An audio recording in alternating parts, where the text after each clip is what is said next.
Talking Pirates men's tennis alongside head coach Billy Porter, I'm Kit McConnico. The Pirate out to the prestigious Stag Hen Invitational in Southern California, where they took on some very difficult competition over spring break. Coach, let's start at the beginning there. A tough loss to a very good Bowdoin team, one of the top teams in the country to begin the week. Yeah. First off, I want to thank Paul Settles and Steve Bickham at CMS and Pomona for putting on a world-class event. We are very grateful for the invites, and we had a tremendous experience. Regarding Bowdoin, they were the national runner-up last year. They've been in the Final Four the last 3 years, winning it in 2016. So I think it was one of those matches where we were able to, for once, kind of play a little bit carefree, not having the massive bullseye on our back. And I think we really saw that at two doubles where Dean and Alex pulled off an 8-4 win. But Bowdoin is nationally known for being one of the best doubles teams in the nation. So that was really exciting to see. They were just too good in singles for us. But overall, I think it was great for especially a very hungry and energetic freshman class to see how good nationally Division III tennis is. Well, your men able to bounce back, a big victory after that loss to Bowdoin against Swarthmore there, 7-2. They came up with that one. Yeah, that was an intense match. That was one of those that we knew we needed to kind of achieve our season goals.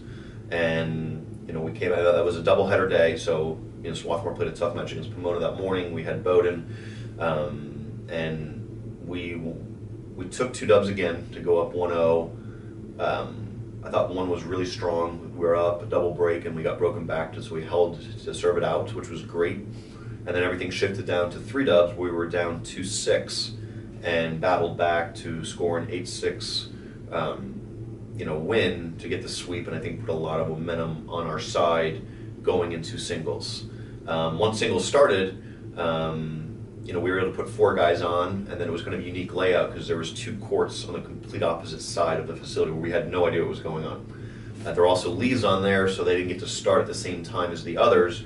So Alex was able to pull out a big win to get us to 4-0, and we took 4 first sets on all of the courts. And so we had a lot of hope, but then things shifted immediately where Swarthmore just flipped the light switch on, and all of a sudden I'm looking around thinking to myself, I don't know where we're going to get this one from. Hunter had like an hour and a half first set. Alexis was cruising the first set, lost the second set badly, ended up losing that match, and then Dean was able to kind of get through in the third sets to get us the clinch, and then Carlos got us another one, and Hunter pulled it off the 10-point breaker. But it was 7-2. It looks like a dominant win. It was far from that. It was probably the most difficult 7-2 win I probably coached in 10 years. So really pleased with how the guys came out. In singles, were just riding the emotional waves to get to the finish line. Hey, your men wrapped up the Stag Hen Invitational, a loss 3-6 against Skidmore, another very good team. Yeah, that was another one of those matches playing for fifth place that we needed to kind of accomplish our season goals. What happened there was we played doubles and we came up short, 0-3. Or 24 hours prior, we were up 3-0, we were down 0-3, and it was 8-6, 8-6, 8-7. And it could have went either way, same doubles pairings, and Skidmore was just a little bit better. I thought they moved better than we did. And then in singles, the guys were still, what I loved about that match with the guys is they still believed. They knew that we're a better singles team than doubles team, and 5 of the 6 matches went to a third set. We ended up winning 1-7-6 in the third with Dean. Carlos lost 7-6 in the third at 6. Max Pearson lost in the third set. Alex Joseph 1-2, and then forgetting somebody here. Hunter 1-3 as well. So again, just a back and forth match. Like I think after the match, Nate, their coach, and I just kind of smiled at each other and said, "Wow, that was incredible." So hats off to Skidmore for that one.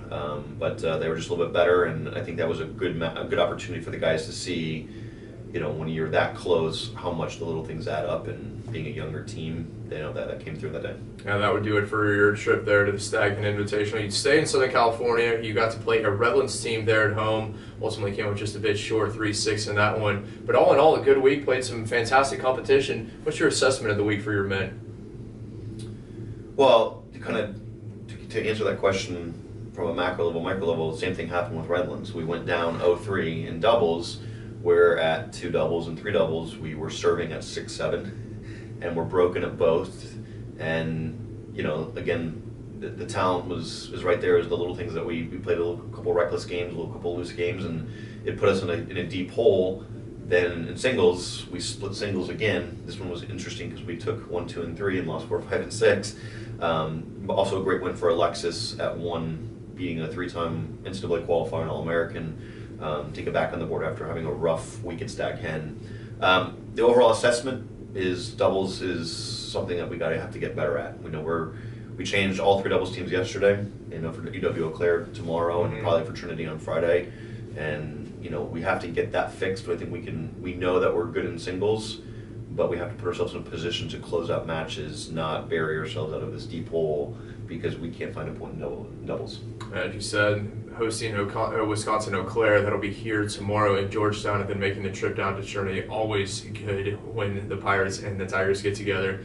And this is something, you don't have to get your guys up for. I'm sure that they've been talking about this one. Is there a chance, is this something that you've been talking about as a coach, is maybe overlooking this Wisconsin Eau Claire side?